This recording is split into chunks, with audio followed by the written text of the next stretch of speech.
যে কোনো পরিস্থিতিতে যথাসময়ে হতেই হবে নির্বাচন, জবাবদিহিহীন জনপ্রতিনিধি দিয়ে হবে না সংস্কার, বলেছেন তারেক রহমান। ন্যূনতম সংস্কার করে দ্রুত নির্বাচনের তাগিদ বিশিষ্টজনদের, ইসিকে ভোটারদের আস্থা ফেরানোর আহ্বান ইউরোপীয় ইউনিয়নের। ফ্যাসিস্টের বিচার শেষ না করে নির্বাচন দাবি দুঃখজনক, বলেছেন তথ্য উপদেষ্টা। জানালেন পদত্যাগের কোনো পরিকল্পনা নেই। বাংলাদেশে এলএনজি সাপ্লাই ও খনিজ সম্পদ অনুসন্ধানে বিনিয়োগে আগ্রহী যুক্তরাষ্ট্র। ঢাকা সফরে জানালেন ট্রাম্পের বিজনেস পার্টনার জেন্ট্রি বিচ। দেখছিলেন ক্রাউন সিমেন্ট সংবাদ শিরোনাম। এবারে বিস্তারিত। বিএনপির ভারপ্রাপ্ত চেয়ারম্যান তারেক রহমান বলেছেন, জনগণের কাছে জবাবদিহিতা নেই এমন জনপ্রতিনিধি দিয়ে সংস্কার হবে না, সংকটের সমাধানও হবে না। অন্যায় করলে প্রতিবাদ, প্রতিরোধের হুঁশিয়ারও দেন তিনি। রিপোর্ট করছেন সিকান্দার রিমান।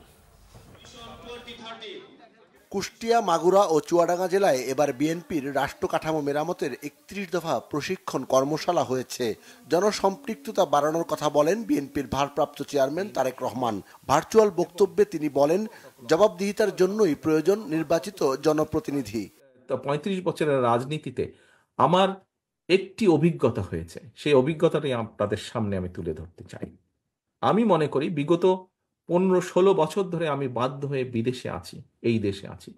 এই দেশে থাকার ফলে যেই অভিজ্ঞতা আমার হয়েছে, সেই অভিজ্ঞতার আলোকেও আমি আপনাদের সামনে তুলে ধরতে চাই। কি সেটি? আমরা যত যাই করি, আমরা যদি দেশে সমাজে জবাবদিহিতা, নির্বাচনী ব্যবস্থাকে যদি আমরা তৈরি করতে না পারি, কোনোভাবেই আমরা কোনো সমস্যার সমাধান করতে পারবো না। নির্বাচিত জনপ্রতিনিধি না থাকায় কি কি সংকট দেখা দিচ্ছে, এমন একটি বাস্তব উদাহরণ তুলে ধরেন তারেক রহমান। ঢাকা দক্ষিণের 39 নম্বর ওয়ার্ডের একটি খবর দেখাচ্ছে যে সেখানে বাসিন্দারা আটকে গেছে বহুদিন যাবৎ পানিতে আটকে গেছে, চলাচল করতে পারে না, পানি বন্ধ হয়ে গেছে, অনেকে ঘরে ঢুকতে পারে না, বিভিন্ন সমস্যা। জায়গায় যদি পানি জমে যায় বেশ একটা জায়গায়, এলাকার মানুষরা। তো দক্ষিণে যেহেতু আমাদের ইশরাক মেয়র প্রার্থী ছিল, তখন বাংলাদেশ সময় প্রায় রাত 3:30টার মতন বাজে।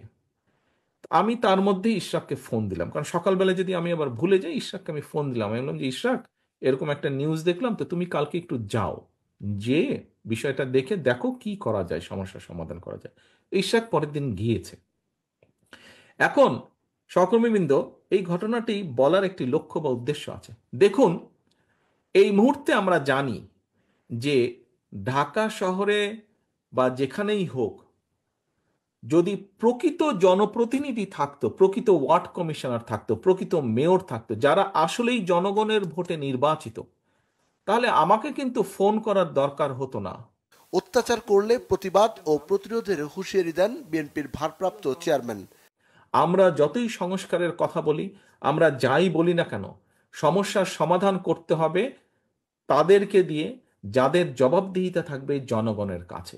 31 দফার মাধ্যমে জনগণের পাশে দাঁড়ানোর যে আমাদের শপথ, এই শপথকে লক্ষ্যভ্রষ্ট করার জন্য যদি কেউ এমন কোনো অন্যায় করে থাকে, তার বিরুদ্ধে প্রতিবাদ এবং প্রতিরোধ আমরা গড়ে তুলব।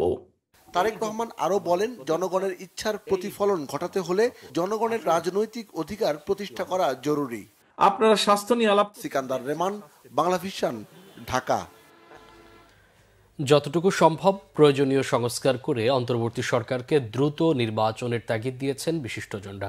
রাজধানীতে centre for governance studies CGS এর এক আলোচনায় এই তাগিদ দেন তারা। বলেন, রাজনৈতিক দলগুলোর মধ্যে বোঝাপড়া না হলে গণতন্ত্র প্রতিষ্ঠা হবে না, কোনো সংস্কারও কাজে আসবে না। বিস্তারিত ফজলি রাব্বির প্রতিবেদনে।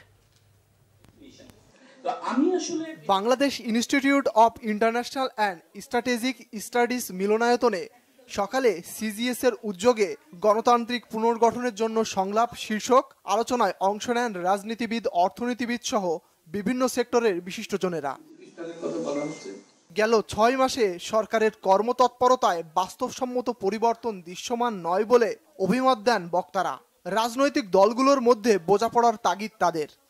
আমরা এর উপর আস্থা রাখি না, ওর উপর আস্থা রাখি না বললেই হবে না, কারণ জগৎ কতগুলো নিয়মের মধ্যে দিয়ে চলে। সুতরাং জগতের নিয়ম বদলে দিয়ে কারো উপর আস্থা রাখি না বলে আমাদের সব এখনই করে ফেলতে হবে, এটা টেকসই হবে না। 5 আগস্টের পর অনেক কিছুই হয়েছে, কিন্তু ধর্মের ব্যাপারে কথা বলতে আমরা ভীত সন্ত্রস্ত হই। গণতন্ত্র হচ্ছে নাগরিকের অধিকার, অংশগ্রহণ থাকবে। শেখ হাসিনা অংশগ্রহণ থেকে বঞ্চিত করেছিল বলে তার পতন হয়েছে। বিগত সরকারের উন্নয়নকে ফাঁপা উল্লেখ করে সিপিডির নির্বাহী পরিচালক ডক্টর ফাহমিদা খাতুন বলেন, গণতন্ত্র ও উন্নয়নকে আলাদাভাবে দেখতে চেয়েছিল আওয়ামী লীগ সরকার। 6 মাস পরে আমরা যদি একটা লিস্ট নেই, তাহলে সফলতার জায়গাগুলো ইমিডিয়েট কার্যক্রমের জন্য সেখানে কিন্তু হতাশা আসে। বাস্তবতা মেনে দ্রুত নির্বাচন ব্যবস্থাকে ঢেলে সাজানোর পরামর্শ দেন নির্বাচন ব্যবস্থা সংস্কার কমিশনের প্রধান বদিউল আলম মজুমদার। যে সংস্কারগুলো দরকার সেই সংস্কারগুলো করে নির্বাচন করে পরবর্তী সংস্কারগুলো যেগুলো বিশেষত যেখানে সংবিধান সংশোধনের প্রয়োজনীয়তা আছে সেখানে তো এই সরকার করতে পারবে না, সেই জন্য নির্বাচিত সরকারের প্রয়োজনীয়তা দেখা দেবে। দুবারের বেশি প্রধানমন্ত্রী হতে না পারা, দ্বিকক্ষ বিশিষ্ট পার্লামেন্ট সহ বিভিন্ন বিষয় উঠে আসে আলোচনায়। ফজলে রাব্বি, বাংলা ভিশন, ঢাকা। এদিকে ভোটারদের আস্থা ফেরাতে নির্বাচন কমিশনের প্রতি আহ্বান জানিয়েছে ইউরোপীয় ইউনিয়ন। সকালে রাজধানীর আগারগাঁওয়ে সফররত ইইউ গণতন্ত্র বিশেষজ্ঞ মাইকেল লিডর সিইসির সঙ্গে সাক্ষাৎ করেন। সভা শেষে সাংবাদিকদের সঙ্গে কথা বলেন ইসি সচিব ও মাইকেল লিডর। এ সময় ইসির সিনিয়র সচিব আক্তার আহমেদ বলেন, ইউরোপীয় ইউনিয়নের প্রতিনিধিরা দেশের বিভিন্ন অংশীজনের সঙ্গে কথা বলেছেন। সব পর্যায়ে একটাই কথা, অবাধ, সুষ্ঠু ও গ্রহণযোগ্য নির্বাচনের আকাঙ্ক্ষা রয়েছে সব ক্ষেত্রে। প্রবাসী বাংলাদেশিদের ভোটাধিকারের জটিলতার প্রক্রিয়া হলেও বিবেচনার আশ্বাস দেওয়া হয়েছে বলে জানান সচিব। বলেন, ইইউ প্রতিনিধিরা ভোটারদের মনে আস্থা ফেরানোর আহ্বান জানিয়েছেন। বিশেষ করে সচেতনতা ও যোগাযোগ প্রক্রিয়াকে আরও জোরদারের ওপর জোর দিয়েছেন তারা।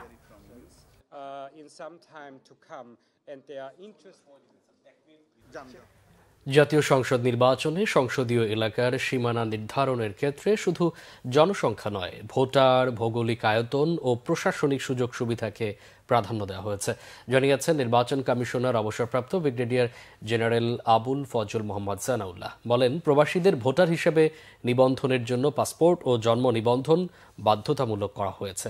বিস্তারিত জানাচ্ছেন SM ফয়েজ। রাজধানীর আগরগাঁয়ে নির্বাচন ভবনে নির্বাচন কমিশনের তৃতীয় সভা অনুষ্ঠিত হয়েছে। প্রধান নির্বাচন কমিশনার AM নাসিরউদ্দিনের সভাপতিত্বে বৈঠকে অংশ নেন 4 কমিশনার সহ ইসির ঊর্ধ্বতন কর্মকর্তারা। প্রায় 4 ঘণ্টার বৈঠকে ভোটার তালিকা আইন, সীমানা নির্ধারণ, প্রবাসীদের ভোট, পর্যবেক্ষণ নীতিমালা সহ একগুচ্ছ বিষয়ে আলোচনা করে কমিশন। পরে নির্বাচন কমিশনার আবুল ফজল মোহাম্মদ সানাউল্লাহ বলেন, জাতীয় সংসদ নির্বাচনের আগে সীমানা জটিলতার কাজ শেষ করা হবে। ভৌগোলিক আয়তন, অবস্থা ও অবস্থান, সর্বশেষ জনশুমারি প্রতিবেদন ইত্যাদির ভিত্তিতে এই সীমানা নির্ধারণী কার্যক্রমটা করা। এখানে উল্লেখ্য যে আমাদের বাংলাদেশের জনসাধারণের শহরমুখী মুভমেন্টের প্রবণতা আছে। যদি আমরা এটাকে শুধুমাত্র জনশুমারির উপরে রাখি এবং জনসংখ্যার উপরে রাখি, তাহলে দেখা যাবে শহরের দিকে আসন সংখ্যা ক্রমাগতভাবে বাড়তে থাকবে এবং অপরাপর এলাকায় কমে যাবে। সেটা রিপ্রেজেন্টেশনাল হবে না বলেই কমিশন মনে করে। 41টি আসনে ইতোমধ্যে 248টি আবেদন জমা পড়েছে, সীমানা সংক্রান্ত বিভিন্ন ধরনের আবেদন। তো এগুলো নিষ্পত্তি করার জন্য আমরা অপেক্ষা করছি। বলেন, সংস্কার কমিশনের সঙ্গে মতবিরোধের সুযোগ নেই, প্রয়োজনে সহযোগিতা করবে নির্বাচন কমিশন। আমি মনে করি আমাদের এখান থেকেও যদি কোনো ইনপুট দেওয়ার থাকে সেটা দিলে পারে, it will be further reinforced. এটার সাথে কোনো কন্ট্রাডিকশনের কোনো সুযোগই নেই। ওনাদের ইয়েতে ডিটেল রিপোর্টটা তো আমরা দেখি নাই, ডিটেল রিপোর্টে কতটুকু কী আছে সেটা দেখলে হয়তো বা আমি মন্তব্য করতে পারতাম। আমরা আপনি যেমনটা দেখে থাকবেন, আমরা সবগুলোই কিন্তু বিভিন্ন কমিটিতে রিভিউ করার জন্য দিয়েছি, ঠিক আছে, যাতে করে আমরাও প্রস্তুত থাকতে পারি, যাতে আমাদের কোনো মতামত দেওয়ার প্রয়োজন হলে বা আমাদের কাছে মতামত চাওয়া হলে আমরা যেন তাৎক্ষণিকভাবে বলতে পারি। সংস্কার কমিশনকে তো চিঠি দেওয়ার কিছু নাই, তাদের সাথে তো আমাদের একবার সিটিং হয়েছিল, পরবর্তীতে আর হয় নাই। এটা আমরা সংশ্লিষ্ট মন্ত্রণালয়ের মাধ্যমে বা অফিসের মাধ্যমে আমরা জানাবো আমাদের অবজারভেশনগুলো। আবুল ফজল মোহাম্মদ সানাউল্লাহ জানান, প্রবাসী ভোটারদের ভোটের ব্যবস্থা নিশ্চিতে কাজ করছে ইসি। পাসপোর্ট এবং জন্ম নিবন্ধনের উপর মূলত ভিত্তি করে বাকিগুলোকে ঐচ্ছিক হিসাবে রেখে করা যায় কিনা সেটা নিয়ে আমরা ভাবছি। S M Foyez, Bangla Vision, Dhaka. নতুন দল গঠন বা সরকার থেকে পদত্যাগের কোনো সিদ্ধান্ত নেওয়া হয়নি জানিয়েছেন তথ্য ও সম্প্রচার উপদেষ্টা নাহিদ ইসলাম। বলেন, ফ্যাসিবাদের দোসরদের বিচারের কথা না বলে রাজনৈতিক দলগুলো নির্বাচন নিয়ে বেশি সোচ্চার। রাজধানীতে জুলাই আন্দোলনে নিহত সাংবাদিক পরিবার ও আহত সাংবাদিকদের আর্থিক সহায়তা প্রদান অনুষ্ঠানে এসব কথা বলেন তথ্য উপদেষ্টা। বিস্তারিত মামুন আব্দুল্লাহর রিপোর্টে। সম্প্রতি একটি গণমাধ্যমে প্রকাশিত অন্তর্বর্তীকালীন সরকারের ছাত্র প্রতিনিধি 2 জন উপদেষ্টার নতুন দল গঠন ও পদত্যাগ নিয়ে সংবাদ প্রকাশ হয়। এরপরই বিভিন্ন মহলে নানা আলোচনা সমালোচনায় ইস্যুটি। এবার পদত্যাগ ও নতুন দল গঠন নিয়ে মুখ খুললেন তথ্য ও সম্প্রচার উপদেষ্টা নাহিদ ইসলাম। রাজধানীতে সাংবাদিক কল্যাণ ট্রাস্টের উদ্যোগে জুলাই অগাস্ট গণঅভ্যুত্থানে শহীদ সাংবাদিক পরিবার ও আহত সাংবাদিকদের সহায়তা প্রদান অনুষ্ঠানে একথা বলেন তিনি। উপদেষ্টা বলেন, পদত্যাগ বা দল গঠন নিয়ে এখনো কোনো সিদ্ধান্ত হয়নি। আসলে কোন উৎস থেকে এটা বলা হয়েছে এটা কিন্তু আসলে পরিষ্কার করে নাই আসলে, আর এই ধরনের কোনো সিদ্ধান্ত আসলে এখনো হয় নাই। হ্যাঁ, এবং এটা এরকম যদি হয় সেটা আমরা নিজেরাই এটা বলবো, এবং রাজনৈতিক দলে অংশগ্রহণ করার মতো পরিস্থিতি হইলে আমরা সেটা সরকার ছাড়ার সিদ্ধান্ত নিলে আমরা এটা আনুষ্ঠানিকভাবে বলবো। সেরকম কোনো সিদ্ধান্ত এখন পর্যন্ত আমার জায়গা থেকে বা আসিফের জায়গা থেকে আমি যতটুকু জানি যে এরকম হয়নি। এটাকে তো খুবই গুরুত্বপূর্ণ একটি সংবাদ আসলে, তো সেক্ষেত্রে তাদের উৎসটা বলা উচিত ছিল। আমাদের জায়গা থেকে তো এরকম হয়নি আসলে। এখন সেক্ষেত্রে আমরা আরও বলবো যে এই ধরনের সংবাদ প্রচারের ক্ষেত্রে অবশ্যই আরেকটু দায়িত্বশীল ভূমিকা পালন করলে আমাদের সবার জন্য ভালো হবে। সাংবাদিকদের প্রশ্নের জবাবে তথ্য উপদেষ্টা বলেন, দল হিসেবে আওয়ামী লীগের রাজনীতি নিষিদ্ধের সিদ্ধান্ত রাজনৈতিক দল নেবে, তবে গণহত্যার বিচার এই সরকার করবে। রাজনৈতিক দলগুলোর সাথে আলোচনার বিষয় আছে, কারণ এটি একই সাথে এটি কেবল আইনগত সিদ্ধান্ত নয়, একটা রাজনৈতিক সিদ্ধান্ত। তবে ব্যক্তিগত জায়গা থেকে আমি বা ছাত্রদের পক্ষ থেকে ছাত্ররা বলেছে যে আমরা মনে করি যে আওয়ামী লীগ 15 বছর যে ফ্যাসিজম করেছে, জুলাই যে ধরনের গণহত্যা সংঘটিত হয়েছে, তারপরে আওয়ামী লীগের রাজনীতি করার আসলে অধিকার নাই। আওয়ামী লীগ নামে, আওয়ামী লীগ ব্যানারে আসলে রাজনীতি করার সুযোগ বাংলাদেশে থাকা উচিত না বলে আমরা মনে করি। সেইটার আইনগত প্রক্রিয়া কি হবে, রাজনৈতিক প্রক্রিয়া কি হবে, সেটা হয়তো আমাদের আলোচনা করে বের করতে হবে। আবার পাশাপাশি এটাও আমরা বলেছি যে কিন্তু আমরা কিন্তু কোনো প্রতিহিংসা হয়ে আমরা রাজনৈতিক প্রতিহিংসা শুরু করতে চাই না। আমরা রিকনসিলিয়েশনও চাই, আমরা জাস্টিসও চাই। জুলাই আন্দোলন ফ্যাসিবাদ কাঠামোর বিরুদ্ধে ছিল উল্লেখ করে তথ্য ও সম্প্রচার উপদেষ্টা বলেন, রাজনৈতিক দলগুলোর মধ্যে ভিন্ন মত থাকলেও জুলাই বিপ্লবীদের মধ্যে ঐক্য বিনষ্ট হয়নি। যে আন্দোলনটা কেবল কোনো ব্যক্তি বা কোনো বিশেষ রাজনৈতিক দলের বিরুদ্ধে হয়নি, বরং আমরা একটা সিস্টেমের বিরুদ্ধে দাঁড়িয়েছি। ফলে জুলাই গণঅভ্যুত্থানে আমাদের প্রতিশ্রুতি ছিল যে আমরা এই যে সিস্টেমটা, যেই ধরনের রাষ্ট্র কাঠামোতে একটা ফ্যাসিজম তৈরি হয়, একটা স্বৈরতন্ত্র তৈরি হয়, আমরা এই কাঠামোটার পরিবর্তন করতে চাই, আমরা এই কাঠামোটার সংস্কার করতে চাই। কারণ এই কাঠামো রেখে দিলে যে কেউ সরকারে আসুক কেন তার কিন্তু স্বৈরতান্ত্রিক হয়ে ওঠার, ফ্যাসিবাদী হয়ে ওঠার সুযোগ থাকবে, সম্ভাবনা থাকবে। সেই সম্ভাবনাগুলোকে আমরা বন্ধ করতে চাই। এই আন্দোলনের অন্যতম দাবি কিন্তু ছিল আসলে বিচার, কিন্তু বিচার নিয়ে হয়তো মনে হচ্ছে এখন আমরা একটু কম কথা বলছি। আমাদের রাজনৈতিক অঙ্গন অনেক বেশি নির্বাচন বা অন্য অন্য বিষয় নিয়ে আলাপ আলোচনায় ভরপুর, কিন্তু আমরা মনে করি আমাদের বিচার নিয়ে আরও বেশি কথা বলা উচিত। বিচার নিয়ে সরকারের পক্ষ থেকে কাজ চলমান আছে। এবার দ্বিতীয় ধাপে 127 জন সাংবাদিককে 79 লাখ টাকার অনুদান দেওয়া হয়। মামুন আব্দুল্লাহ, বাংলা ভিশন, ঢাকা। বৃহস্পতিবার প্রধান উপদেষ্টার সভাপতিত্বে উপদেষ্টা পরিষদের বৈঠক অনুষ্ঠিত হয়েছে। বৃহস্পতিবার প্রধান উপদেষ্টার তেজগাঁও কার্যালয়ে উপদেষ্টা পরিষদের বৈঠক হয়। এতে অর্থ উপদেষ্টা সালেউদ্দিন আহমেদ, আইন উপদেষ্টা আসিফ নজরুল, তথ্য উপদেষ্টা নাহিদ ইসলাম ও উপদেষ্টা মাহফুজ আলম সহ অন্যান্য উপদেষ্টা সহ সংশ্লিষ্ট কর্মকর্তারা উপস্থিত ছিলেন।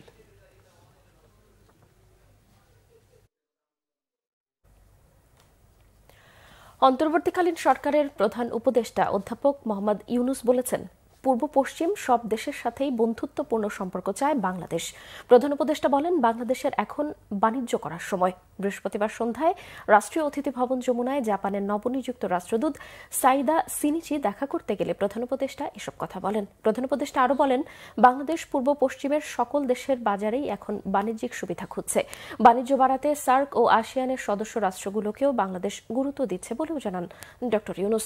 এ সময় জাপানের রাষ্ট্রদূত বাংলাদেশকে সহযোগিতা অব্যাহত রাখার কথা জানান। এছাড়াও অন্তর্বর্তীকালীন সরকারের সংস্কার কার্যক্রমে জাপানের সমর্থনের কথাও জানান জাপানের নবনিযুক্ত রাষ্ট্রদূত।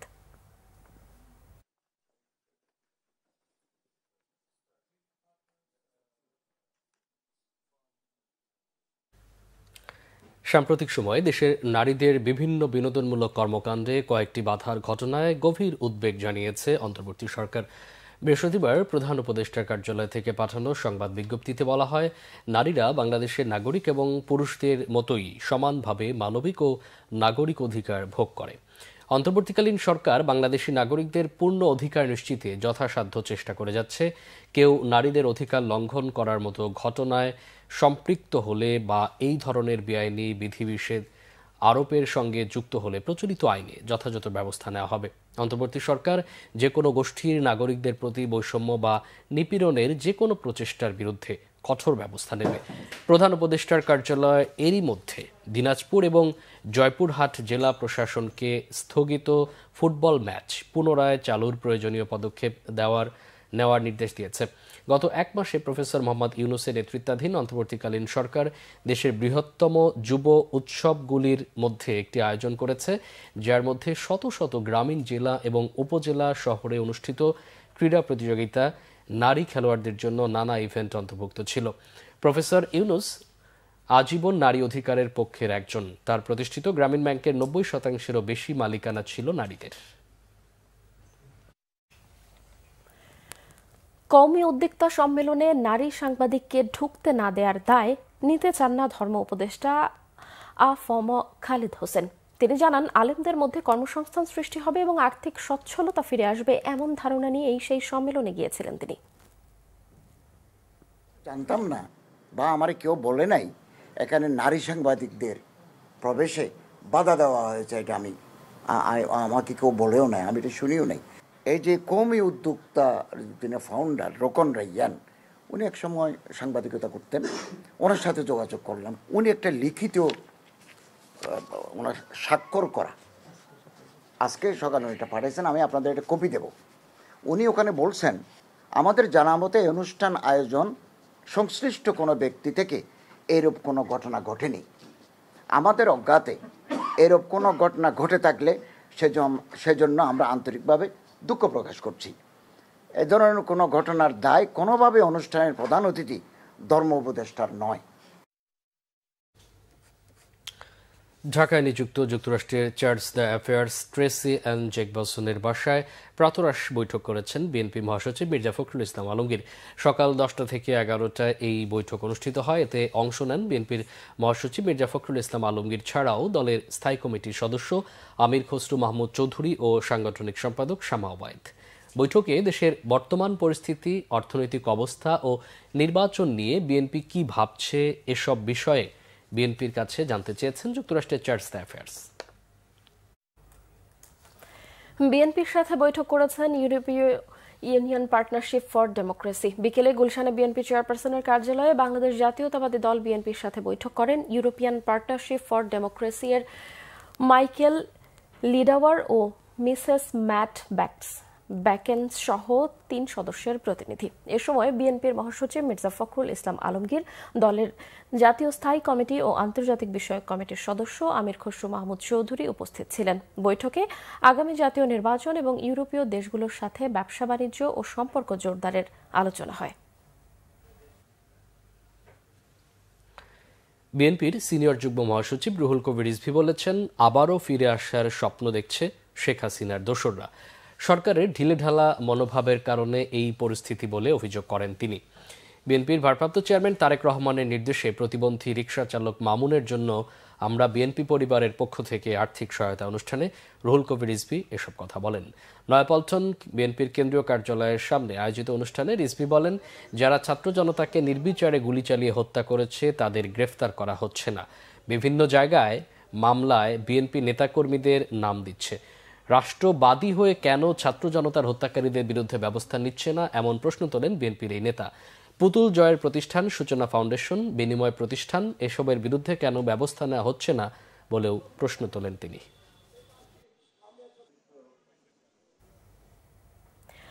জুলাই আগস্ট গণহত্যার ঘটনায় এই পর্যন্ত 109 জনের বিরুদ্ধে পরোয়ানা জারি হলেও গ্রেফতার মাত্র 35 জন। পরোয়ানাভুক্ত আসামিদের গ্রেফতারে পুলিশের গড়িমসি নিয়ে উষ্মা প্রকাশ করেছে আন্তর্জাতিক অপরাধ ট্রাইব্যুনাল। এদিকে ওসি আবুল হাসান ও এসি তানজিল আহমেদের পরবর্তী শুনানি 6 এপ্রিল নির্ধারণ করা হয়েছে। আহমেদ সারওয়ারের রিপোর্টে বিস্তারিত। জুলাই আগস্ট আন্দোলনে রাজধানীর যাত্রাবাড়িতে তাইম হোসেন ইমাম হত্যার ঘটনায় দায়ের করা মানবতা বিরোধী অপরাধের মামলায় গ্রেপ্তার ওসি আবুল হাসান ও এসি তানজিল আহমেদকে বৃহস্পতিবার আন্তর্জাতিক অপরাধ ট্রাইব্যুনালে হাজির করা হয়। প্রসিকিউশনের আবেদনে তাদের বিরুদ্ধে তদন্ত শেষ করতে আরও 2 মাস সময় দেয় ট্রাইব্যুনাল। জানায়, এ সময়ের মধ্যে তদন্ত শেষ করতে না পারলে কৈফিয়ত দিতে হবে তদন্ত সংস্থাকে। যাত্রাবাড়ি জোনের এসি ট্রাফিক তানজিল এবং যাত্রাবাড়ি থানার ওসি আবুল হোসেনদের ইনভেস্টিগেশন রিপোর্ট দাখিলের জন্য। তা আমরা ইনভেস্টিগেশন চালাচ্ছি। ইনভেস্টিগেশন রিপোর্ট দাখিলের জন্য 2 মাস সময় চেয়েছিলাম। অনারেবল ট্রাইব্যুনাল এটা মঞ্জুর করে 6 এপ্রিল দিন ধার্য করেছে। প্রসিকিউশন আদালতকে জানান, পরোয়ানা জারির পরও আসামিদেরকে গ্রেপ্তার করে না পুলিশ। প্রসিকিউশনের এমন মন্তব্যে অসন্তোষ জানায় ট্রাইব্যুনাল, নির্দেশ দেয় প্রয়োজনীয় ব্যবস্থা নেয়ার। ইনভেস্টিগেশন এর বিষয়ে বা ওয়ারেন্টের বিষয়ে ট্রাইব্যুনাল এবং প্রসিকিউশনে যে কথাবার্তাগুলো হচ্ছে এগুলা ওপেনলি বলার প্রয়োজনীয়তা আছে বলে আমি মনে করি না। এটা বলতে চাচ্ছি না। না, প্রক্রিয়া এক্সিকিউশনের প্রক্রিয়া নিয়ে উনি আলোচনা করেছেন আমাদের সাথে। সন্তুষ্টি অসন্তুষ্টির কোনো বিষয় নাই, কি প্রক্রিয়া হবে সেটা। হ্যাঁ, তবে এটা ঠিক যে এক্সিকিউশনটা কার্যকর হয় নাই, সেটা যেন হয় দ্রুত, সেই ব্যবস্থা নিতে উনি অনুরোধ আমাদেরকে বলেছেন। এটা সন্তুষ্টি বা অসন্তুষ্টির বিষয় না। আমরা সংশ্লিষ্ট কর্তৃপক্ষের সাথে কথা বলবো যে কেন গ্রেপ্তার হয়নি। এদিকে জুলাই আগস্ট হত্যাকাণ্ডে জড়িত থাকার অভিযোগে আরও 3 জনের বিরুদ্ধে গ্রেপ্তারি পরোয়ানা জারি করেছে আন্তর্জাতিক অপরাধ ট্রাইব্যুনাল। আহমেদ সারওয়ার, বাংলা ভিশন, ঢাকা। বৈষম্য বিরোধী ছাত্র আন্দোলনে সাভারে শহীদ হন শাইখ আসহাবুল ইয়ামিন। মামলার পর তদন্তে নিজের বাহিনীর অভিযুক্ত সদস্যদের নির্দোষ দাবি করে প্রতিবেদন দিয়েছেন পুলিশের 3 তদন্ত কর্মকর্তা। তদন্ত করতে গিয়ে পুলিশ সদস্য ছাড়া প্রত্যক্ষদর্শী, আন্দোলনকারী ও সাংবাদিকদেরও কোনো সাক্ষ্য নেননি তারা। অথচ ভিডিও ফুটেজে বিশ্ববাসী দেখেছেন ইয়ামিনের প্রতি পুলিশের ভয়ঙ্কর বর্বরতা। হতবাক হয়েছেন তারা। এই ঘটনায় ক্ষোভ প্রকাশ করে প্রতিবেদন বাতিল করেছে স্বরাষ্ট্র ও সশস্ত্র বিভাগ। বরখাস্তের সুপারিশ করেছে তদন্তে থাকা 3 কর্মকর্তাকে। বৈষম্য বিরোধী ছাত্র আন্দোলনের শহীদ শাইখ আসহাবুল ইয়ামিন হত্যায় পুলিশ জড়িত নয় বলে প্রতিবেদন দিয়েছে পুলিশের তদন্ত কমিটি। অভিযোগ উঠেছে 3 তদন্ত কর্মকর্তা যাদের পুলিশ সহকর্মীদের বাঁচাতে পক্ষপাতমূলক প্রতিবেদন দিয়েছেন, একই সাথে ইয়ামিনকে সন্ত্রাসী আখ্যায়িত করেছে। কেউ কেউ বলছেন, শেখ হাসিনার আমলে পুলিশের যে নৈতিক অবক্ষয় হয়েছে, গণ অভ্যুত্থানের পরেও তারা সেখান থেকে বেরিয়ে আসতে পারেনি, বরং কঠিন চাপে থাকলেও মাঝে মাঝে তাদের নষ্ট চরিত্র প্রকাশ পাচ্ছে। নির্মম ওই হত্যার ঘটনায় আন্তর্জাতিক অপরাধ ট্রাইব্যুনালে শেখ হাসিনা সহ 78 জনের বিরুদ্ধে অভিযোগ দায়ের করেন মোহাম্মদ আবদুল্লাহ আল মুনকাদির। তদন্ত শুরু হয়। প্রতিবেদনে পুলিশের সাক্ষ্যে বলা হয়েছে, ইয়ামিন এপিসি কারে উঠলে বাইরে থেকে সন্ত্রাসীরা গুলি করে, এতে সে কারের উপর লুটিয়ে পড়ে। এএসআই মোহাম্মদ আলী ছাদ থেকে নামাতে গিয়ে হাত ফসকে পড়ে যায় ইয়ামিন। কারণ হিসেবে উল্লেখ করেছেন তার হাতে ব্যথা ছিল। চিকিৎসার জন্য রোড ডিভাইডার পার করে দেয় যেন ইয়ামিনকে জনগণ হাসপাতালে নিয়ে যেতে পারে। পুলিশের এই বক্তব্যের সাথে ভিডিও ফুটেজের কোনো মিল পাওয়া যায়নি। স্বৈরাচার ফ্যাসিস্ট শেখ হাসিনার পক্ষ নিয়ে আন্দোলনকারীদের ভয় দেখাতে ইয়ামিনকে ব্লু রঙের এপিসি কারের উপর রেখে সড়ক টহল দেয় পুলিশের সদস্যরা। একই সাথে চলে ছাত্র জনতার উপর গুলি। কিছুক্ষণ পর এপিসির অবস্থান বদলে সাভারে রানা প্লাজা ও ভ্যাট অফিসের মাঝামাঝি গিয়ে থামে। সাজোয়া যানের ভেতর থেকে পুলিশের এক সদস্য বাম দিকের দরজা খুলে দেন। তখন আরেকজন সদস্য এপিসি কারের উপরে ঢাকনা খুলে উপরে উঠে ইয়ামিনকে টেনে হিঁচড়ে সড়কে ফেলে দেন। ওই সময় ইয়ামিন জীবিত ছিল। গুলিবিদ্ধ শায়েক ইয়ামিনকে সর্বশক্তি দিয়ে প্রচণ্ড কষ্টে নিঃশ্বাস নিতে তখনও দেখা যায়। পরনে ছিল একটি নেভি ব্লু কালারের ট্রাউজার এবং গায়ে অনেকটা খয়েরি রঙের জামা। এপিসি থেকে তাকে ফেলে দেওয়া হলে তার দুই হাত দুই দিকে পড়ে আর একটি পা ভাঁজ হয়ে পড়ে। আরেক পা এপিসির বাঁদিকের চাকার সঙ্গে আটকে যায়। মৃত ভেবে পায়ে গুলি না করে রাস্তার উপরের এক প্রান্ত থেকে অপর প্রান্তে টেনে নিয়ে রোড ডিভাইডারের পাশে ফেলে দেন। এরপর আরও দুজন পুলিশ সদস্য এপিসি থেকে নেমে তাকে মূল সড়ক থেকে টেনে সড়ক বিভাজকের উপর দিয়ে সার্ভিস লেনে ফেলে দেয়। পুলিশের এই প্রতিবেদনে গভীর বিস্ময় প্রকাশ করে স্বরাষ্ট্র মন্ত্রণালয় বলছে, চরম পক্ষপাতমূলক এ প্রতিবেদন অগ্রহণযোগ্য। শহীদ ইয়ামিনের প্রতি পুলিশের এমন আচরণকে ভয়ঙ্কর বর্বরতার বহিঃপ্রকাশ বলে প্রতিবেদন দিয়েছে সশস্ত্র বাহিনী বিভাগ। স্বরাষ্ট্র মন্ত্রণালয় সূত্র বাংলাভিশনকে জানিয়েছে, পুলিশের দেওয়া প্রতিবেদন নিয়ে স্বরাষ্ট্র মন্ত্রণালয়ে সভা হয়েছে। সেখানে বলা হয়েছে, পুলিশের তদন্ত প্রতিবেদনের সঙ্গে ইয়ামিন হত্যাকাণ্ডের বিষয়ে সামাজিক যোগাযোগ মাধ্যমে ছড়িয়ে পড়া ভিডিও ক্লিপের কোনো মিল নেই। ফলে প্রতিবেদনটি নির্ভুলতা ও সত্যতা নিয়ে সন্দেহ রয়েছে। এছাড়া তদন্ত করতে গিয়ে তদন্ত কর্মকর্তারা শুধু পুলিশ সদস্যের বক্তব্য নিয়েছেন। তারা কোনো প্রত্যক্ষদর্শী জনগণ কিংবা সংবাদকর্মীর সাক্ষ্য নেননি, যা তদন্ত প্রক্রিয়াকে পক্ষপাতদুষ্ট ও অগ্রহণযোগ্য হিসেবে উপস্থাপন করে। তদন্তকারী পুলিশ কর্মকর্তারা তদন্তকালে অপেশাদার সুলভ কর্মকাণ্ড সহ দায়িত্বে চরম অবহেলা করেছেন। এই প্রেক্ষিতে কমিটির 3 পুলিশ সদস্য তাদের উপর অর্পিত দায়িত্ব পেশাদারিত্বের সঙ্গে পালন না করায় এবং চরম দায়িত্ব অবহেলা করায় তাদের চাকরি হতে বরখাস্ত করা সহ বিভাগীয় ব্যবস্থা গ্রহণের জন্য জননিরাপত্তা বিভাগের রাজনৈতিক শাখাকে অনুরোধ জানানো হয়েছে। নিয়াজ মখদুম, বাংলাভিশন, ঢাকা। এলএনজি এবং খনিজ সম্পদ অনুসন্ধান ও আহরণে বাংলাদেশে বিনিয়োগ করতে চায় মার্কিন যুক্তরাষ্ট্র। এজন্য মার্কিন প্রেসিডেন্ট ডোনাল্ড ট্রাম্পের পারস্পরিক ব্যবসায়িক পার্টনার ও ধনকুবের জেন্ট্রিক বিচ ঢাকা সফর করেছেন। সকালে ব্যক্তিগত উড়োজাহাজে 12 ঘণ্টার জন্য পাকিস্তান থেকে ঢাকায় আসেন এই ধনকুবের। সাংবাদিকদের তিনি বলেন, যুক্তরাষ্ট্র বাংলাদেশের নেতৃত্বের পরিবর্তনে দুদেশের ব্যবসা বাণিজ্য ও বিনিয়োগের নতুন সম্ভাবনা তৈরি হয়েছে। প্রেসিডেন্ট ট্রাম্প নির্বাচিত হওয়ার পর বিশ্বব্যাপী শান্তি ও সমৃদ্ধি নিশ্চিত করার সুযোগ তৈরি হয়েছে। অনেক ভালো কিছু হবে বলে তিনি আশা করেন। সফরে প্রধান উপদেষ্টা ডক্টর মোহাম্মদ ইউনূসের সাথে বৈঠক করেন তিনি। এর আগে দুপুর 2:30টায় রাজধানীর একটি হোটেলে জামায়াতের নায়েবের আমির ডক্টর সৈয়দ আবদুল্লাহ মোহাম্মদ তাহের উপদেষ্টা মাহফুজ আলমের সাথেও বিনিয়োগের নানা বিষয় নিয়ে বৈঠক করেন। মার্কিন ধনকুবের জেন্ট্রি বিচ বিশ্বের 46টি দেশে এলএনজি ও খনিজ সম্পদ অনুসন্ধান সহ নানা ক্ষেত্রে বিনিয়োগ করে থাকেন। শুরু হয়েছে বিশ্ব ইজতেমা। মাগরিবের নামাজের পর আম্বয়ানের মধ্য দিয়ে শুরু হয় 58তম আয়োজনের মূল আনুষ্ঠানিকতা। অংশ নিচ্ছেন মাওলানা জোবায়েরপন্থী হিসেবে পরিচিত সুবারি নেজামের মুসল্লিরা। তুরাগ তীরে বিভিন্ন খিত্তায় অবস্থান নিয়েছেন ধর্মপ্রাণ মুসল্লিরা। প্রথম ধাপে অংশ নিচ্ছে 41টি জেলার সুবারি নেজামের মুসল্লিরা। আরবি দিন গণনার হিসেব অনুযায়ী বৃহস্পতিবার সন্ধ্যায় ইজতেমার আনুষ্ঠানিকতা শুরু হয়। প্রতি বছরের মতো এবছরেও বিশ্বের বিভিন্ন দেশ থেকে ইজতেমায় অংশ নিতে বাংলাদেশে এসেছে মুসল্লিরা। আগামী 3 দিন আলেমদের বয়ান শোনা আর ইবাদত বন্দেগীতে মশগুল থাকবেন মুসল্লিরা। পুরো এলাকা জুড়ে নেওয়া হয়েছে বিশেষ নিরাপত্তা ব্যবস্থা। দায়িত্বে রয়েছে পুলিশের 7,000-এরও বেশি সদস্য। প্রথম পর্বে ইজতেমার আখেরি মোনাজাতের মধ্য দিয়ে শেষ হবে 2রা ফেব্রুয়ারি। দ্বিতীয় পর্ব শুরু হবে 3রা ফেব্রুয়ারি, শেষ হবে 5 ফেব্রুয়ারি। বিশ্ব ইজতেমার শেষ পর্ব শুরু হবে আগামী 14 ফেব্রুয়ারি। এতে অংশ নেবে মাওলানা সাদ কান্ধলভির অনুসারীরা। বিচার বিভাগের সংস্কার ও আওয়ামী ফ্যাসিবাদের সাথে জড়িতদের চিহ্নিত করার লক্ষ্যে যাত্রা শুরু করেছে বৈষম্য বিরোধী ছাত্র আন্দোলনের লিগ্যাল সেল। বৃহস্পতিবার রাজধানী বাংলা মোটরে সংগঠনটির কার্যালয়ে 12 সদস্য নিয়ে গঠন করা সেলটির আত্মপ্রকাশ ঘটে। সংগঠকরা জানান, গণঅভ্যুত্থানের শহীদ ও আহত পরিবারের সদস্যদের আইনি সহায়তা দেবে এই সেল। এছাড়াও বৈষম্য বিরোধী ছাত্র আন্দোলনের লক্ষ্য, উদ্দেশ্য এবং কর্মসূচি তৈরি করতে আইনি সহায়তা ও পরামর্শ দেওয়া হবে এই সেল থেকে। ফ্যাসিবাদী ব্যবস্থার বিলোপ এবং নতুন রাজনৈতিক বন্দোবস্তের লক্ষ্যে কাজ করার প্রত্যয়ের কথা জানান লিগ্যাল সেলের সদস্যরা।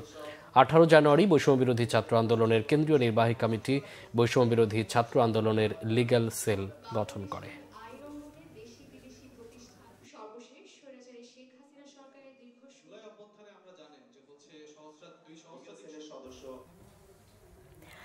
দেশের সবচেয়ে ধনী জেলা নোয়াখালী, সবচেয়ে ধনী মানুষের বসবাস ঢাকার পল্টন এলাকায়। অন্যদিকে দেশের সবচেয়ে দরিদ্র মানুষের বসবাসের জেলা মাদারীপুর, আর সবচেয়ে গরিব মানুষের বসবাস করেন মাদারীপুরের ডাসার উপজেলায়।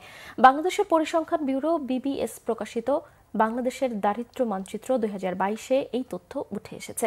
মাদারীপুর জেলায় দারিদ্র্যের হার 54.4%। এর মধ্যে ডাসার উপজেলায় দারিদ্র্যের হার 63.2%। মানচিত্র বলছে দেশের গ্রামীণ এলাকায় দারিদ্র্যের হার কমেছে, কিন্তু শহর এলাকায় বেড়েছে দারিদ্র্যের হার। 2022 সালে খানা আয় ব্যয় জরিপের তথ্যে গ্রামের দরিদ্র ছিল 20.5, তা কমে দাঁড়িয়েছে 20.3%। আর শহর এলাকায় দারিদ্র্য ছিল 14.7%, যা বেড়ে হয়েছে 16.5%। BBS এর দারিদ্র্য মানচিত্রে আরও দেখা যায় দেশের বিভাগীয় দারিদ্র্য সবচেয়ে বেশি বরিশাল বিভাগে 26.6%, সবচেয়ে কম দারিদ্র্য চট্টগ্রাম বিভাগে 15.2%।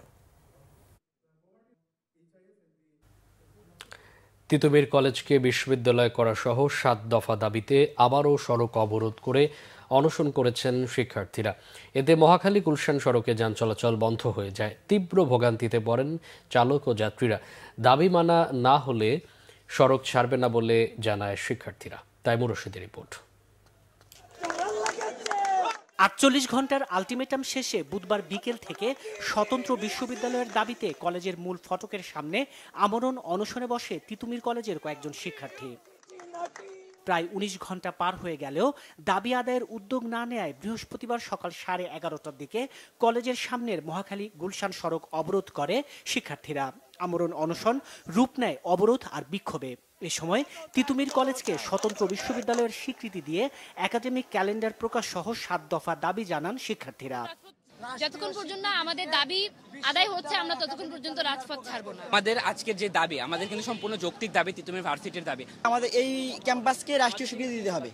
দীর্ঘ সময় অনশনে অসুস্থ হয়ে পড়েছেন কয়েকজন শিক্ষার্থী। দুপুর 1:30টার দিকে কলেজের অধ্যক্ষ সহ কয়েকজন শিক্ষক শিক্ষার্থীদের বোঝাতে আসলে তোপের মুখে পড়েন তারা। আমাদের বিনীত অনুরোধ, তোমরা রাস্তা ছেড়ে দাও, রাস্তাটা ছেড়ে দাও, জনগণকে ভোগান্তি না করে এখানে আসো। আমরা তোমাদের মন্ত্রণালয়ে আমরা কথা বলতে। এ সময় সড়ক অবরোধের জন্য কলেজ প্রশাসনকে দায়ী করে শিক্ষার্থীরা। বিকেল 3টার দিকে সংবাদ সম্মেলন করে দাবি আদায় না হওয়া পর্যন্ত সড়ক অবরোধ ও গণ অনশন কর্মসূচির ঘোষণা দেন শিক্ষার্থীরা। আমাদের তিতুমীর কলেজের প্রশাসনের অসহযোগিতা এবং আমাদের নিয়ে ওনারা তুচ্ছ তাচ্ছিল্য করার কারণে আমরা আমাদের কর্মসূচি তিতুমীরের গেট থেকে রাজপথে আসছি। আমরা গণ অনশন হিসাবে তিতুমীরের সকল শিক্ষার্থী আমরা এখানে বসেছি। রাস্তাকে ইউনিভার্সিটি দিতে হবে এবং এই অপদার্থ অথর্ব প্রশাসনকে এখান থেকে বিতাড়িত করতে হবে।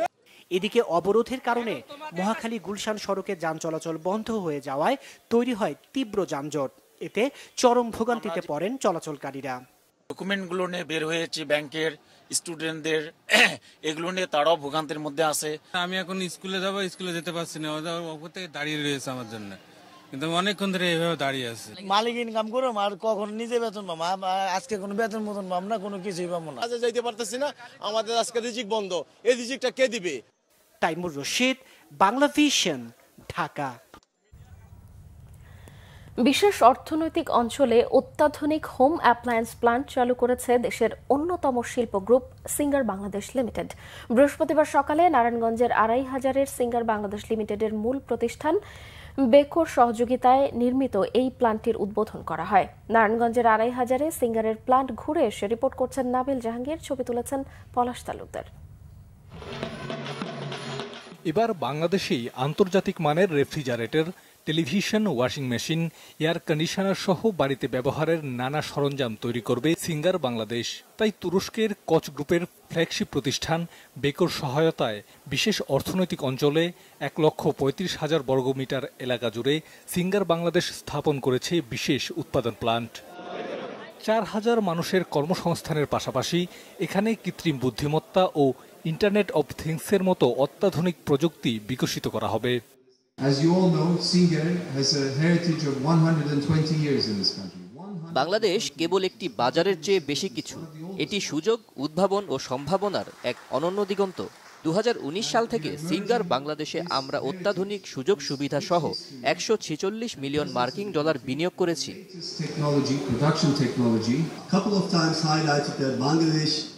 সিঙ্গার বাংলাদেশ লিমিটেড অধিগ্রহণের পর থেকে গ্রাহক উপযোগী শিল্প খাত ও বাংলাদেশের মানুষের জীবনমান উন্নত করতে বিশেষজ্ঞদের কাজে লাগাচ্ছে বেকো। বিশেষত আঞ্চলিক ম্যানুফ্যাকচারিং হাব হিসেবে বাংলাদেশের অবস্থানকে তুলে ধরার প্রতিশ্রুতি হিসেবে এই কারখানা স্থাপন করা হয়েছে।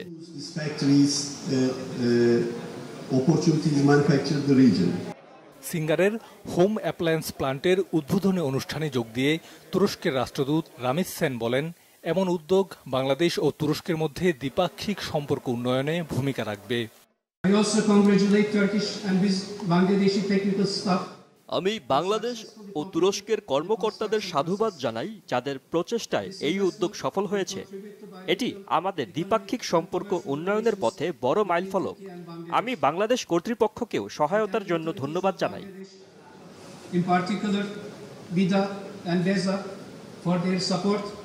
এই ধরনের উদ্যোগ দেশের অভ্যন্তরীণ চাহিদা মেটানোর পাশাপাশি রপ্তানির মাধ্যমে বাংলাদেশকে শক্তিশালী আঞ্চলিক সাপ্লায়ার হয়ে উঠতে সহায়তা করবে বলে মনে করেন বাংলাদেশ অর্থনৈতিক অঞ্চল কর্তৃপক্ষের চেয়ারম্যান। সিঙ্গার আর বেকোর মতো কোম্পানির সাফল্য এই বাজারের সম্ভাবনা দেখায় এবং আরও বিনিয়োগকারীদেরকে বাংলাদেশে আসার জন্য উৎসাহ প্রদান করে।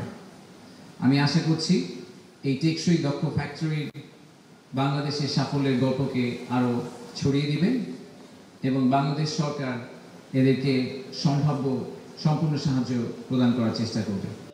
উদ্বোধন অনুষ্ঠানে বেকো ও সিঙ্গার বাংলাদেশের ঊর্ধ্বতন কর্মকর্তা সহ বিভিন্ন খাতের গুরুত্বপূর্ণ অংশীজনরা উপস্থিত ছিলেন।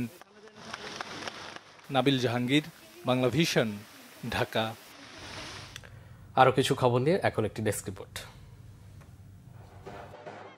ফ্যাসিস্ট সরকারের কোনো নেতাকর্মী ও তাদের দোসরদের বিএনপিতে জায়গা হবে না বলে জানিয়েছেন দলের চেয়ারপারসনের উপদেষ্টা আমানুল্লাহ আমান। বিএনপির কেউ অন্যায় কাজে জড়িত থাকলে তাকেও দলে রাখা হবে না বলে হুঁশিয়ারি দেন তিনি।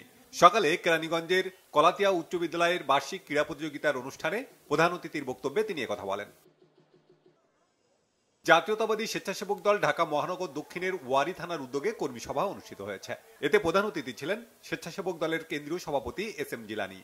বিএনপি ও সহযোগী অঙ্গ সংগঠনের নেতাকর্মীরা এ সময় উপস্থিত ছিলেন। অনুষ্ঠানে নেতারা সবাইকে দলীয় নির্দেশনা মেনে চলার আহ্বান জানান। বিএনপি চেয়ারপারসন বেগম খালেদা জিয়ার রোগ মুক্তি কামনায় আলোচনা সভা ও দোয়া মাহফিল হয়েছে হবিগঞ্জে। বিকালে বানিয়াচং উপজেলা বিএনপি ও অঙ্গ সহযোগী সংগঠনের উদ্যোগে এই দোয়া মাহফিলে প্রধান অতিথি ছিলেন চেয়ারপারসনের উপদেষ্টা ডাক্তার সাখাওয়াত হোসেন জীবন। প্রধান বক্তা ছিলেন বিএনপির জাতীয় নির্বাহী কমিটির সাংগঠনিক সম্পাদক আলহাজ জিকে গৌস। ভোটার তালিকা হালনাগাদ কর্মসূচি নিয়ে খাগড়াছড়ি জেলা কমিটির সমন্বয় সভা হয়েছে। জেলা প্রশাসকের সম্মেলন কক্ষে এতে সভাপতিত্ব করেন জেলা প্রশাসক ABM ইফতেখারুল ইসলাম খন্দকার। সভায় ভোটার তালিকা হালনাগাদ কার্যক্রমে নানা জটিলতা তুলে ধরে তা নিরসনের তাগিদ দেন বক্তারা। স্বাধীনতা, সাম্য ও সম্প্রীতির জন্য কবিতা প্রতিপাদ্যে 1 ও 2 ফেব্রুয়ারি ঢাকা বিশ্ববিদ্যালয়ের কেন্দ্রীয় লাইব্রেরি চত্বরে অনুষ্ঠিত হতে যাচ্ছে জাতীয় কবিতা উৎসব 2025। জাতীয় প্রেস ক্লাবের সংবাদ সম্মেলনে কর্মসূচি ঘোষণা করেন জাতীয় কবিতা পরিষদের আহ্বায়ক কবি মোহন রাহান। এতে জানানো হয় উৎসবের উদ্বোধন করবেন ছাত্র জনতার অভ্যুত্থানে শহীদ আবু সাইদের মা আনোয়ারা বেগম। প্রধান অতিথি থাকবেন সংস্কৃতি বিষয়ক উপদেষ্টা মুস্তফা সরোয়ার ফারুকী। মূল আলোচক থাকবেন শিক্ষাবিদ ডক্টর সলিমুল্লাহ খান। গ্লোবাল সেফ সিস্টেম অ্যাপ্রোচের আলোকে সড়ক নিরাপত্তা আইন প্রয়োজন। ঢাকা আহসানিয়া মিশন স্বাস্থ্য সেক্টরের আয়োজনে রাজধানীর গুলশানে তরুণদের এক কর্মশালায় একথা বলেন তরুণরা। ঢাকা আহসানিয়া মিশন স্বাস্থ্য ও ওয়াশ সেক্টরের পরিচালক ইকবাল মাসুদের সভাপতিত্বে কর্মশালায় সেফ সিস্টেম অ্যাপ্রোচ এবং সড়ক নিরাপত্তা আইনের দুর্বল দিকগুলোর উপর আলোচনা করেন গ্লোবাল রোড সেফটি পার্টনারশিপ IFRCর গ্রান্টস ম্যানেজার তাইফুর রহমান সহ অন্যরা। খেলাধুলার মাধ্যমে শিশুদের পরিপূর্ণ বিকাশ নিশ্চিতে সার্ফ এক্সেল নিয়ে এসেছে নতুন প্ল্যাটফর্ম এক্সেল চ্যাম্পস। ঢাকার একটি হোটেলে এক বিশেষ অনুষ্ঠানে এই প্ল্যাটফর্মটির উদ্বোধন করা হয়। অনুষ্ঠানে দেশের শীর্ষস্থানীয় স্কুলগুলোর অধ্যক্ষবৃন্দ, সুপরিচিত মনোবিজ্ঞানী ও জনপ্রিয় ইনফ্লুয়েন্সাররা উপস্থিত ছিলেন। বক্তারা শিশুদের শারীরিক, মানসিক সৃজনশীল ও সামাজিক দক্ষতা বৃদ্ধির উপর আলোচনা করেন। ময়মনসিংহ ইন্টারন্যাশনাল স্কুলের বার্ষিক ক্রীড়া প্রতিযোগিতা ও পুরস্কার বিতরণ অনুষ্ঠান হয়েছে। উদ্বোধন করেন ৭৭ পদাতিক ব্রিগেড কমান্ডার ব্রিগেডিয়ার জেনারেল গোলাম মহিউদ্দিন হায়দার। সেনাবাহিনীর ৬৩ ইস্টবেঙ্গল মাঠে বিভিন্ন ইভেন্টে 3টি হাউজের শিক্ষার্থীদের প্রতিযোগিতা অনুষ্ঠিত হয়। পরে প্রতিযোগিতার বিজয়ীদের হাতে ট্রফি তুলে দেন অতিথিরা। বরিশালের গৌরনদী উপজেলার পালুরদি মডেল উচ্চ বিদ্যালয়ের বার্ষিক ক্রীড়া প্রতিযোগিতা ও সাংস্কৃতিক অনুষ্ঠান হয়েছে। বিদ্যালয় মাঠে এতে প্রধান অতিথি ছিলেন উপজেলা নির্বাহী কর্মকর্তা মোহাম্মদ আবু আবদুল্লাহ খান। বিশেষ অতিথি ছিলেন সহকারী কমিশনার মোহাম্মদ রাজীব হোসেন, গৌরনদী উপজেলা বিএনপির আহ্বায়ক বীর মুক্তিযোদ্ধা সৈয়দ সরওয়ার আলম বিপ্লব ও সদস্য সচিব শরীফ জহির সাজ্জাদ হান্নান। একই দিন তুর্কি বন্দর ভিক্টোরিয়া মাধ্যমিক বিদ্যালয় ও পিঙ্গলকাঠি মাধ্যমিক বিদ্যালয়ের সাংস্কৃতিক অনুষ্ঠান হয়। রাজধানীর Khilkhet north view international school and কলেজের বার্ষিক ক্রীড়া প্রতিযোগিতা অনুষ্ঠিত হয়েছে। এতে প্রধান অতিথি ছিলেন শিক্ষা মন্ত্রণালয়ের মাধ্যমিক ও উচ্চ মাধ্যমিক শাখার অতিরিক্ত সচিব সৈয়দ মামুনুল আলম। স্বাগত বক্তব্য রাখেন প্রতিষ্ঠানটির অধ্যক্ষ ডক্টর মাসুদুর রহমান। বক্তব্য রাখেন প্রতিষ্ঠানের চেয়ারম্যান মোহাম্মদ রুহুল আমিন। ক্রীড়া প্রতিযোগিতা শেষে বিজয়ীদের মধ্যে পুরস্কার বিতরণ করা হয়। পিঠা উৎসব হয়েছে আশুলিয়ার টাঙ্গাইল রেসিডেন্সিয়াল স্কুল অ্যান্ড কলেজে। ইউনিক ক্যাম্পাসে এর উদ্বোধন করেন স্কুলের প্রতিষ্ঠাতা অধ্যক্ষ মোহাম্মদ আব্দুল লতিফ। নানা ধরনের পিঠাপুলির আয়োজন করে স্কুলটির শিক্ষার্থীরা। স্কুলের প্রধান শিক্ষক মোহাম্মদ কামরুল ইসলাম সহ সকল শিক্ষক শিক্ষিকা, শিক্ষার্থী ও অভিভাবকরা এতে অংশ নেন। Bangla Vision news desk. Football English coach Peter বাটলারের অধীনে খেলতে চান না সাফজয় নারী ফুটবলাররা। না সরালে একযোগে অবসরের হুমকি অধিনায়ক সাবিনা খাতুন সহ সিনিয়র ফুটবলারদের। তাদের দাবি, গত 6 মাসে দলের ফুটবলারদের উপর মানসিক নির্যাতন করেছেন পিটার বাটলার। কোচের বিরুদ্ধে বেশ কিছু অভিযোগ এনে ফেডারেশনে চিঠি দিয়েছেন সাবিনা সানজিদারা। মানিক মাহমুদের রিপোর্ট।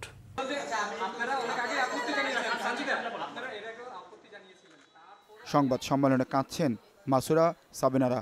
কোচ পিটার বাটলারের বিরুদ্ধে মানসিক হয়রানি, অসম্মান আর কটূক্তির অভিযোগে কষ্টে চোখ ভিজেছে টানা 2 বার নারী সাফ চ্যাম্পিয়ন এই ফুটবলারদের।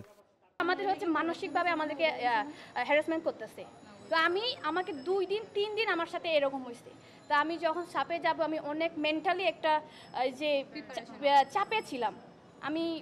আমরা নেপালে গেছি তার আগেও, আমরা প্রতিটা স্টেপে যাওয়ার আগে আমরা সবার কাছে এটা জানাইছি যে ওনার সাথে আমাদের কাজ করা সম্ভব হচ্ছে না, কারণ উনি হচ্ছে আমাদের সাথে করতেছে। ওনার ইগো বেশি, ইগোটা প্রায়োরিটি বেশি দেয়, কিন্তু আমরা প্লেয়ারের প্রায়োরিটি বেশি দেয় না। উঁচু মানসম্পন্ন ব্রিটিশ কোচ হলেও পিটার বাটলারের ইগো সমস্যা প্রকট। অভিযোগ, মাঠ ও মাঠের বাইরেও ফুটবলারদের সাথে দুর্ব্যবহার করেন। সিনিয়র জুনিয়রদের মধ্যে বিভাজন, মেয়েদের পোশাক আশাকে কটাক্ষ, এমনকি বডি শেমিংয়েরও মারাত্মক অভিযোগ তার বিরুদ্ধে। আমাদের রূপনা কিন্তু দক্ষিণ এশিয়ার 2 বার সেরা গোলকিপার, কিন্তু তাকে হাইট নিয়ে শেম করে, সবসময় ইনসাল্ট করে। কেন? আমাদের কোচের সাথে আসলে মানায় নিতে বলছে। যখন কোচ প্রথম গেট দিয়ে ঢুকছে, আমাকে সে দেখে সে চলে গেছে। সুমায়াকে পাইছে উপরে, ওখানে নমি ভাই ছিল, নমি ভাইকে দেখে সুমায়াকে বলছে, Sumaya good morning, how are you. Sumaya বলছে যে গুড মর্নিং, হ্যাঁ বলছে। বলে পরে বলছে নমি ভাইকে দেখে, তোমাদের নিউ কোচ। এটা তার বলার উচিত হয়েছে। সে এটাকে কি বললো? সে তাকে খোঁচা মারলো যে তোমাদের কোচ নমি। বাফুফেতে কিছু কর্মকর্তা আছে যে তাকে কে কোথায় গেল বা কে কার সাথে কান ফোড়া দেয়। তো এটা আমাদেরকে, সে কোচ মাঠে গিয়ে আমাদেরকে এইসব বিষয়ে কথা বলে, পার্সোনাল বিষয় নিয়ে কথা বলে। ইভেন আমাকে ট্রেনিং এ আমার মনোযোগ নাই, আমার নাকি আদার সাইডে আমার মনোযোগ। বাটলারের বিরুদ্ধে মানসিক হয়রানি ও উৎপীড়ন সহ বিভিন্ন অভিযোগে সাবিনা খাতুন, মনিকা চাকমা সহ 18 খেলোয়াড়ের স্বাক্ষরে বাফুফেতে চিঠি দিয়েছেন নারী ফুটবলাররা। বাটলারের অধীনে না খেলা ও প্রয়োজনে একযোগে অবসরের হুমকিও দিয়েছেন তারা। আমরা এই কোচের আন্ডারে কোনোভাবে প্র্যাকটিস করবো না যদি আমাদের এই ফুটবল থেকে চলে যেতে হয়।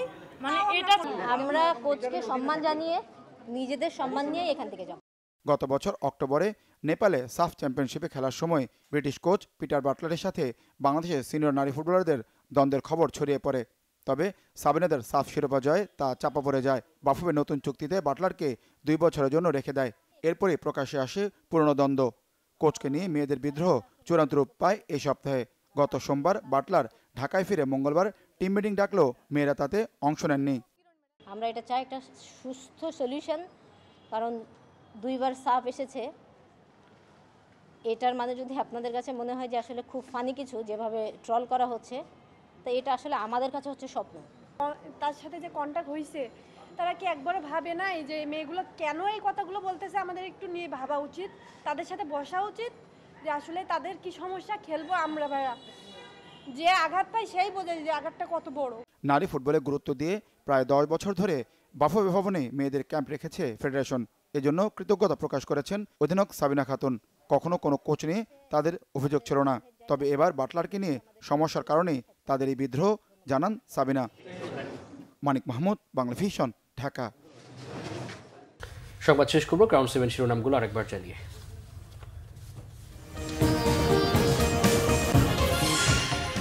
যে কোনো পরিস্থিতিতে যথাসময়ে হতেই হবে নির্বাচন, জবাবদিহিতাহীন জনপ্রতিনিধি দিয়ে হবে না সংস্কার, বলেছেন তারেক রহমান। ন্যূনতম সংস্কার করে দ্রুত নির্বাচনের তাগিদ বিশিষ্টজনদের। ইসিকে ভোটারদের আস্থা ফেরানোর আহ্বান ইউরোপীয় ইউনিয়নের।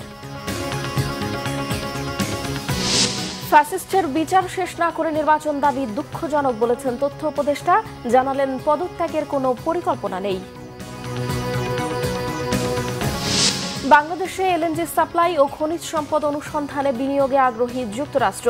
ঢাকা সফরে জানালেন ট্রাম্পের বিজনেস পার্টনার জেন্ট্রি বিচ। দর্শক, এই ছিল এখনকার মতো। পরের সংবাদ রাত 1টায় দেখার আমন্ত্রণ রইল। এছাড়া বাংলা ভিশন সংবাদ ও সংবাদ সংশ্লিষ্ট অনুষ্ঠান দেখতে ভিজিট করুন www.bvnews24.com ও facebook.com/banglavisionnews এবং সাবস্ক্রাইব করুন youtube.com/banglavisionnews। এতক্ষণ সাথে থাকায় অসংখ্য ধন্যবাদ। শুভরাত্রি। শুভরাত্রি।